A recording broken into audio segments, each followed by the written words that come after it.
CATIA V5 View Management. Okay, so before we get started, I would like to give a shout out to those who have subscribed recently since my last video from 3 days ago.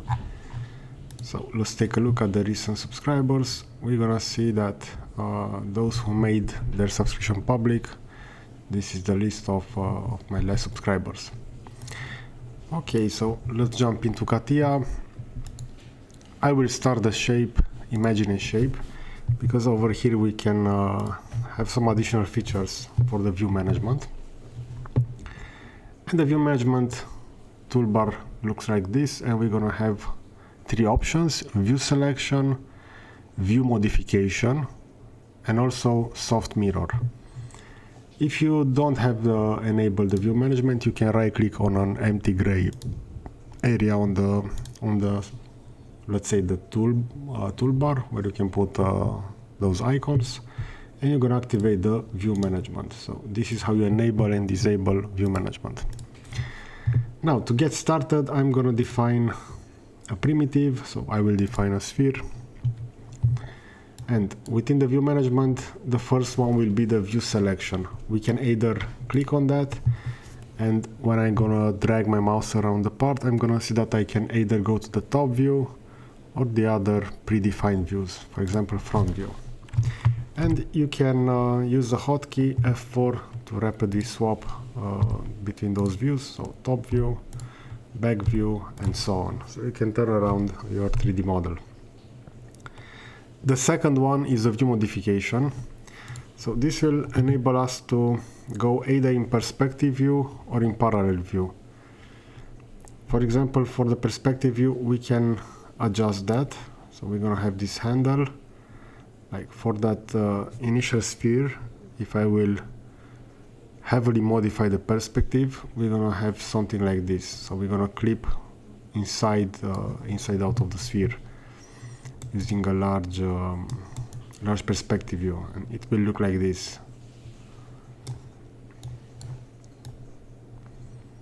And you can also define some clipping area between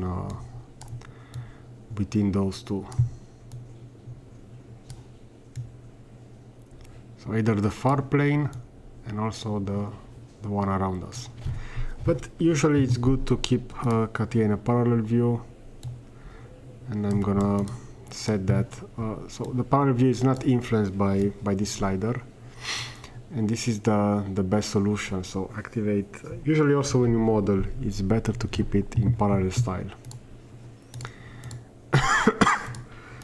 Okay, and now for the last option we see that it's called soft mirror, and what soft mirror does, it enables us to do a rapid symmetry. So if I'm gonna hold Shift F1 and I'm gonna click on that, I'm gonna see that soft mirror analyzes all elements under part at a time. So all the elements constructed over here within the part by constructing its symmetrical representation. So that means, for example, with this element, if I'm gonna go with a face cut and I'm gonna cut this, and I will also have this a little bit translated, because this view management will always mirror according to the middle. So I will have my element move like this. Maybe I can even drag it a little bit away from the axis.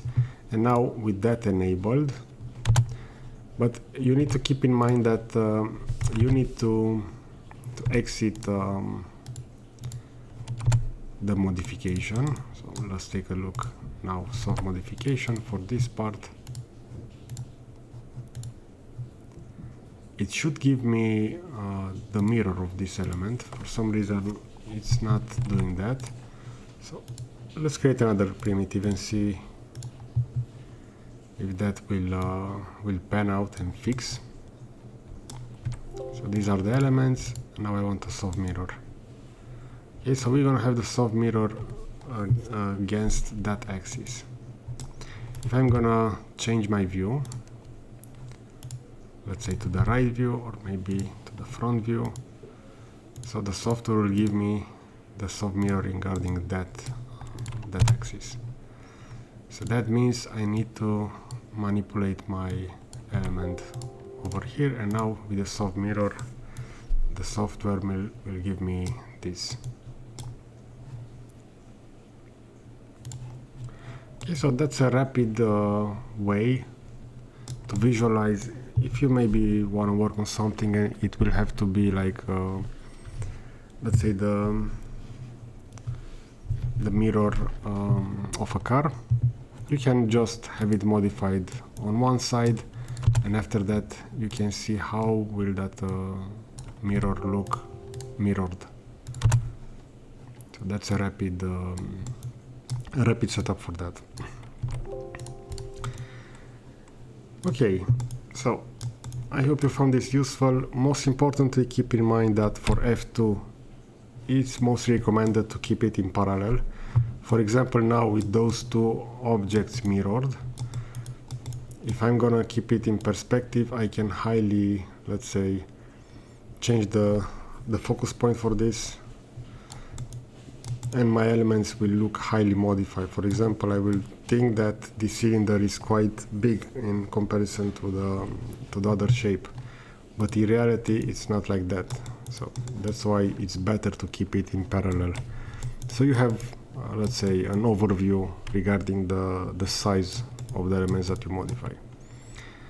So keep render style in parallel. You can also change that if you're gonna go up to view. We're gonna have render style and we're gonna have the same perspective and parallel. And most importantly, with F4 you can rapidly reposition your camera. Okay, so I see that this video already has 6 minutes. I hope you find this video useful, and you can manage better the view management within CATIA, especially within imagining shape. Okay, thanks for watching. Consider subscribing if you find this kind of content useful. That will, let's say, stimulate me to create more similar content, because I would like to discuss each section from CATIA Imagine Shape. Okay, see you in the next video. Bye bye.